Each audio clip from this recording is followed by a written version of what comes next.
Hamza चिमाएव Stockholm Sweden को represent करते थे, लेकिन उन्होंने अब कहा है कि वो यूएई को रिप्रेजेंट करेंगे। अबू धाबी में उनकी फाइट होने वाली है। तो आज इस वीडियो में बहुत दिनों से ये बातें चर्चा चल रही है कि ऐसा क्यों वो कर रहे हैं। तो पहली बात मैं आपको बता दूं, ये उनकी लाइफ है, वो कुछ भी करें, क्योंकि किसी के लिए भी क्या चीज परफेक्ट है, अपने लिए सबको चूज करने का पूरा राइट है। पहली बात तो ये मैं आपको बता दूं कि स्वीडन के अंदर उनके रहने का सबसे मेन जो रीजन था वो ये था कि जो उनकी ऑल स्टार टीम थी वो स्वीडन बेस्ड थी और उन्होंने वहीं से ही अपने जो है रेसलिंग करियर को शुरू किया।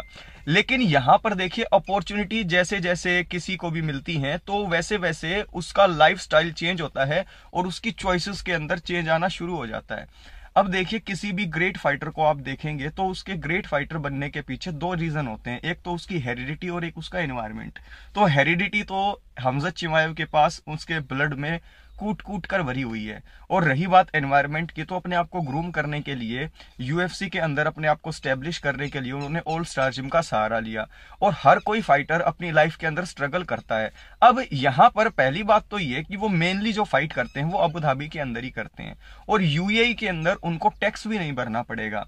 अब देखिए वहां पर क्या सिस्टम है कि वहां पर आपकी जो इनकम टैक्स है वो बिल्कुल 0% है। तो यहाँ पर मॉनिटरी बेनिफिट भी हमजा चिमाएव को होगा और उसके साथ साथ उन्होंने जो है वो अपनी पुरानी जिम और अपनी पुरानी टीम को छोड़ दिया है। तो अब स्वीडन में रहने का उनका कोई पॉइंट बनता नहीं है ना, क्योंकि अब वो नई टीम को ज्वाइन करेंगे और जो उनकी नई टीम है उनके अंदर आपको मैं एक चीज बता दूं, वो यूएई बेस्ड है और वहां पर ही वो अपने ट्रेनिंग पार्टनर के साथ जो है अपनी फाइट्स की तैयारी करते हैं। तो यहां पर हमजा चिमाएव स्वीडन के अंदर ना तो आपको अब उनकी टीम में दिखेंगे ऑल स्टार में, और अब वहां पर उनके रहने का या मतलब कि कहें उनकी टीम के साथ ही वो मतलब वहां पर ट्रेन करते थे, तो वो अब सीन सारा बिगड़ गया है। तो हमजा चिमाएव ने यह फैसला किया है कि अब वो स्वीडन को रिप्रेजेंट नहीं करेंगे। अब इस चीज के ऊपर ये एक पर्सनल मामला होता है कि कोई भी आदमी कौन से देश में रहना चाहता है, कहां पर उसके लिए अपॉर्चुनिटीज ज्यादा है और क्या उसके लिए बेटर है।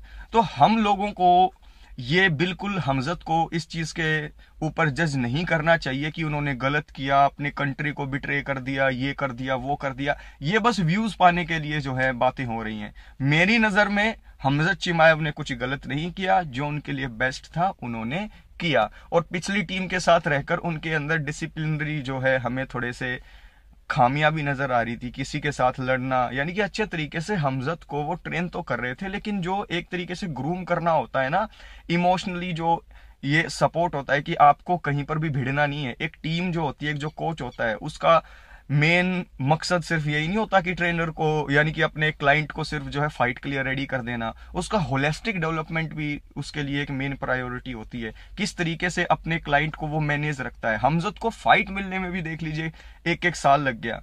कितनी कम फाइट उन्होंने की, शुरुआत में तो ज्यादा फाइट की, लेकिन बाद में उनकी फाइट का हमें इंतजार इतना ज्यादा करना पड़ा। तो यहाँ पर अब कुछ पॉजिटिव ही होगा, उन्होंने अपनी टीम को चेंज कर लिया है। अब देखते हैं किस तरीके से चीजें आगे चलती है।